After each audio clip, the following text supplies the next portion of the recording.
Hello and welcome to our YouTube channel exam study 9 friends. आज हम आपके लिए 24 जुलाई के महत्वपूर्ण करंट अफेयर्स लेकर आए हुए हैं। अगर आपको वीडियो अच्छा लगा तो लाइक करें, चैनल को सब्सक्राइब करें और दोस्तों के साथ शेयर ज़रूर करें, क्योंकि करंट अफेयर्स किसी भी एग्ज़ाम में बहुत ही महत्वपूर्ण भूमिका निभाते हैं। तो चलिए शुरू करते हैं। देखिए, वित्त मंत्री निर्मला सीतारमण ने बजट पेश किया है आज। ये अंतरिम बजट नहीं, ये आम बजट पेश किया है। यहाँ पे गलत टाइपिंग हो गया।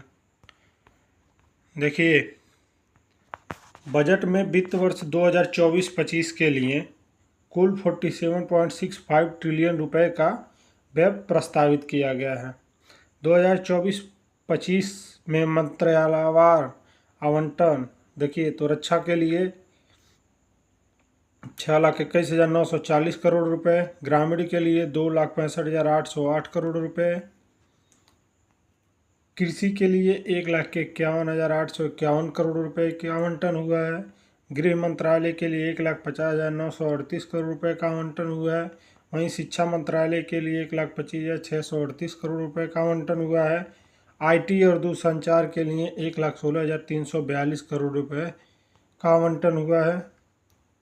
बात करते हैं स्वास्थ्य की, तो स्वास्थ्य के लिए 89,287 करोड़ रुपए का आवंटन हुआ है। ऊर्जा में 68,769 करोड़ रुपए का आवंटन हुआ है। सामाजिक कल्याण के लिए 56,501 करोड़ रुपए का आवंटन हुआ है। देखिए, NPS वात्सल्य बजट 2024 में नाबालिगों के लिए पेंशन योजना की घोषणा की गई है। देखिए, बजट में नाबालिग के लिए राष्ट्रीय पेंशन योजना NPS वात्सल्य की शुरुआत की गई, जिसके माता पिता और अभिभावकों को अपने बच्चों को भावी पेंशन में योगदान देने की अनुमति मिल गई। बच्चे के 18 वर्ष का हो जाने पर यह योजना नियमित NPCA में परिवर्तित हो जाएगी। इसका पहला उद्देश्य प्रारंभिक वित्तीय प्रबंधन की आदतें डालना है, और जिससे निजी क्षेत्र के कर्मचारियों के लिए NPS में नियोक्ता के योगदान को 10 से बढ़ाकर 14% तक करना है। चलिए शुरू करते हैं आज का पहला क्वेश्चन। तो देखिए, आज का पहला क्वेश्चन है, किस राज्य का चराई देव मैदान यूनेस्को विश्व धरोहर स्थल के लिए नामांकित किया गया है? तो ये असम का है, यानी ऑप्शन नंबर सी इसका राइट आंसर हो जाएगा। चलिए जान लेते हैं इसके बारे में। देखिए, 90 से अधिक शाही दफन टीलों वाले चराई देव मैदान को यूनेस्को विश्व धरोहर स्थल का दर्जा देने के लिए नामांकित किया गया है। शिव सागर से 30 किलोमीटर दूर स्थित यह शहर 1253 में स्थापित अहोम राजवंश की पहली राजधानी थी। यदि इसका चयन किया जाए तो यह असम राज्य के तीसरे यूनेस्को धरोहर स्थल के रूप में काजीरंगा और मानस राष्ट्रीय उद्यानों के साथ शामिल हो जाएगा। चराई देव अहोम शक्ति का प्रतीक है, जो शाही अहोमों का मूल स्थान है। बात करते हैं आज के दूसरे क्वेश्चन की, तो सुप्रथा सियाचिन ग्लेशियर पर तैनात होने वाली कौन सी महिला अधिकारी बनी है? कौन से नंबर की? तो ये दूसरे नंबर की महिला अधिकारी बनी है, यानी ऑप्शन नंबर 20 का राइट आंसर हो जाएगा। देखिए, कैप्टन सुप्रथा सियाचिन में परिचालनात्मक रूप से तैनात होने वाली दूसरी भारतीय सेना की महिला अधिकारी और वायुसेना वायुरक्षा कोर की पहली महिला अधिकारी बन गई हैं। शिवा चौहान सियाचिन में तैनात होने वाली पहली महिला अधिकारी थीं। सियाचिन ग्लेशियर हिमालय में पूर्वी काराकोरम पर्वतमाला में स्थित है, और यहाँ पे पाकिस्तान के खिलाफ ऑपरेशन मेघदूत 1984 में चलाया गया था। देखिए, नुब्रा नदी सियाचिन ग्लेशियर से बहती है। बात करते हैं आज के अगले क्वेश्चन की, तो किस देश ने बनाई दुनिया की पहली high speed train? Carbon fibre train बनाई है? ये चीन ने बनाई है, यानी ऑप्शन नंबर ए इसका राइट आंसर हो जाएगा। चलिए जान लेते हैं इसके बारे में। तो देखिए, चीन ने हाल ही में हाई स्पीड रेल टेक्नोलॉजी में एक अभूतपूर्व प्रगति का प्रदर्शन किया है, जो इस क्षेत्र में वैश्विक नेता के रूप में उसकी स्थिति को मजबूत करता है। इंटरेस्टिंग इंजीनियरिंग के अनुसार देश के इतिहास में पहली पूरी तरह से कार्बन फाइबर से बनी ट्रेन यात्रा से पर्दा उठाया है। मीडिया रिपोर्टों के अनुसार चूंकि यह ट्रेन पारंपरिक ट्रेनों के तुलनात्मक रूप से हल्की है, इसलिए यह प्रदूषण में काफ़ी कम करने में मदद करेगी। बात करते हैं आज के अगले क्वेश्चन की। तो आर्थिक सर्वेक्षण में भारत की जीडीपी वृद्धि दर कितने प्रतिशत के बीच रहने का अनुमान है? तो ये 6.57 के बीच रहने का अनुमान लगाया है, यानी ऑप्शन नंबर डी इसका राइट आंसर हो जाएगा। बात करते हैं आज के अगले क्वेश्चन की। तो एयरबस कब तक लॉन्च करेगा भारत का पहला मेड इन इंडिया H125 विमान? ये 2026 तक लॉन्च करने की प्लान है, यानी ऑप्शन नंबर ए इसका राइट आंसर हो जाएगा। देखिए, भारत के आत्मनिर्भर भारत के लक्ष्य को बढ़ावा देते हुए वैश्विक दिग्गज एयरबस ने कहा है कि अपने भारतीय साझेदार टाटा के साथ आगामी सर्दियों में H125 हेलीकॉप्टरों के लिए फाइनल असेंबली लाइन स्थापित करने के लिए काम शुरू करेगा। यूरोप की प्रमुख एयरलाइन निर्माता कंपनी एयरबस ने H125 हेलीकॉप्टरों के लिए अपनी असेंबली लाइन स्थापित करने के लिए भारत में 8 स्थानों को चुना है और इस सुविधा के लिए भूमि पूजन समारोह इस साल के अंत में होने की उम्मीद है। बात करते हैं आज के अगले क्वेश्चन की। तो किस भारतीय को IOC द्वारा, इंटरनेशनल ओलंपिक काउंसिल द्वारा ओलंपिक ऑर्डर प्राप्त होगा? तो ये अभिनव बिंद्रा जी को होगा, यानी ऑप्शन नंबर 20 का राइट आंसर हो जाएगा। चलिए जान लेते हैं इनके बारे में। देते कि अंतर्राष्ट्रीय ओलंपिक समिति ने ओलंपिक स्वर्ण पदक विजेता कब जीते थे? तो 2008 बीजिंग ओलंपिक में को ओलंपिक ऑर्डर प्रदान करने की घोषणा की है। बिंद्रा को यह सम्मान 10 अगस्त को पेरिस में आयोजित होने वाले पुरस्कार समारोह में दिया जाएगा।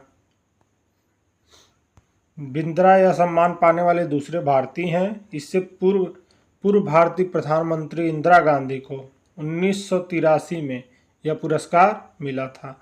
बात करते हैं भारत के खेल मंत्री को, तो ये मनसुख मांडविया जी हैं।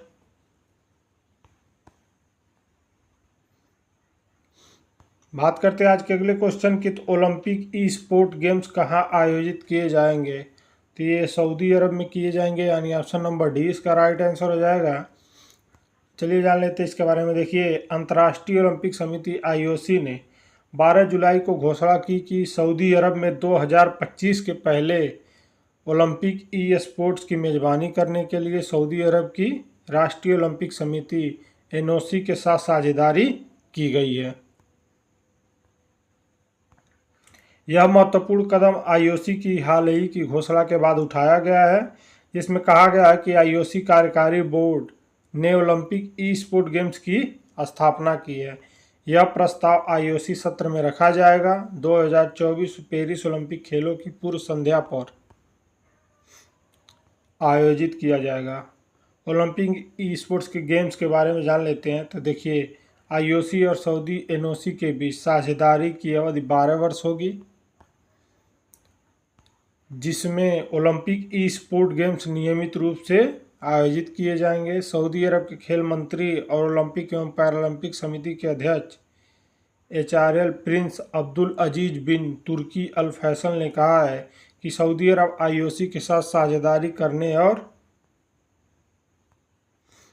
अंतर्राष्ट्रीय खेलों के लिए एक बिल्कुल नए युग का स्वागत करने में मदद करने की संभावना से बेहद उत्साहित हैं। हमारा मानना है कि ओलंपिक खेलों में भाग लेना किसी भी एथलीट के लिए सबसे बड़ा सम्मान है। बात करते हैं आज के अगले क्वेश्चन की। तो PR श्रीजेश ने पेरिस ओलंपिक 2024 के बाद संन्यास की घोषणा की है। यह किस खेल से जुड़े हैं? तो यह फ्रेंड्स हॉकी से जुड़े हैं, यानी ऑप्शन नंबर सी इसका राइट आंसर हो जाएगा। चलिए जान लेते हैं इनके बारे में। तो देखिए, खेल में महत्वपूर्ण भूमिका निभाने वाले भारतीय हॉकी गोलकीपर PR श्रीजेश ने घोषणा की है कि वह पेरिस ओलंपिक 2024 के बाद अंतर्राष्ट्रीय हॉकी से संन्यास ले लेंगे। यह निर्णय एक गौरवपूर्ण करियर की समाप्ति को चिन्हित करता है, जिसमें महत्वपूर्ण उपलब्धियां और टीम पर अस्थायी प्रभाव शामिल है। उनकी महत्वपूर्ण उपलब्धियों में शामिल है, तो क्या क्या शामिल है, तो 2014 एशियाई गेम्स में स्वर्ण पदक, 2018 एशियाई खेलों में कांस्य पदक, 2022 राष्ट्रमंडल खेलों में रजत पदक, टोक्यो 2020 में कांस्य पदक।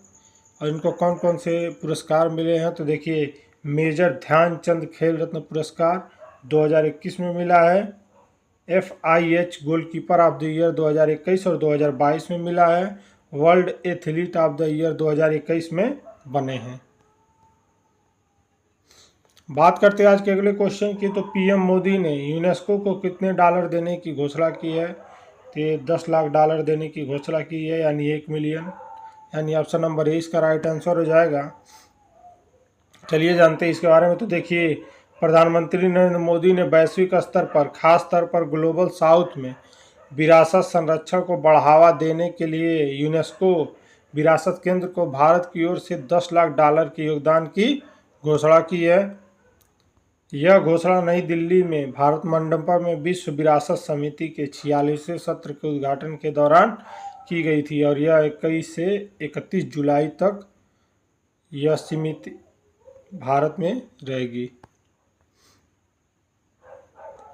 बात करते हैं आज के अगले क्वेश्चन की, तो कौन सी संस्था भारत का पहला चिकित्सा संस्थागत संग्रहालय शुरू करेगा, तो ये PGIMER चंडीगढ़ करेगा, यानी ऑप्शन नंबर सी इसका राइट आंसर हो जाएगा।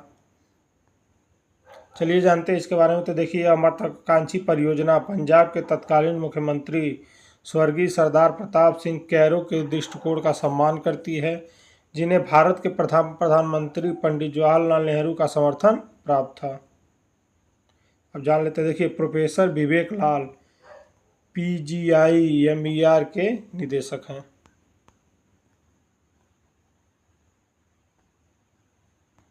देखिए 1962 में स्थापित और 67 में संसद के एक अधिनियम के तहत स्वायत्त प्राप्त PGIMER स्वास्थ्य और परिवार कल्याण मंत्रालय के अधीन कार्य करता है।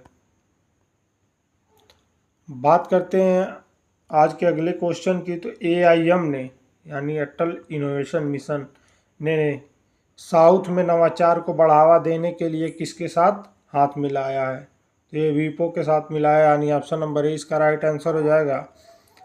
चलिए जानते हैं इसके बारे में। तो देखिए नीति आयोग में अटल इनोवेशन मिशन AIM और विश्व बौद्धिक संपदा संगठन WIPO ने 22 जुलाई को ग्लोबल साउथ में संयुक्त नवाचार कार्यक्रम बनाने की दिशा में हाथ मिलाया है। केंद्रीय शिक्षा और कौशल विकास मंत्री धर्मेंद्र प्रधान ने कहा है कि नवाचार भारत की ताकत है।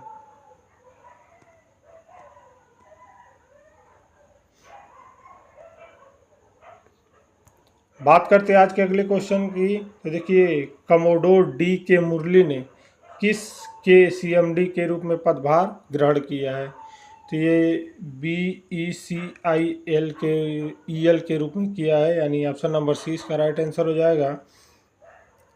चलिए जानते हैं इसके बारे में। तो देखिए कमोडोर DK मुरली IAN सेवानिवृत्त ने broadcast engineering consultant India limited के अध्यक्ष और प्रबंधन निदेशक के रूप में पदभार ग्रहण किया है।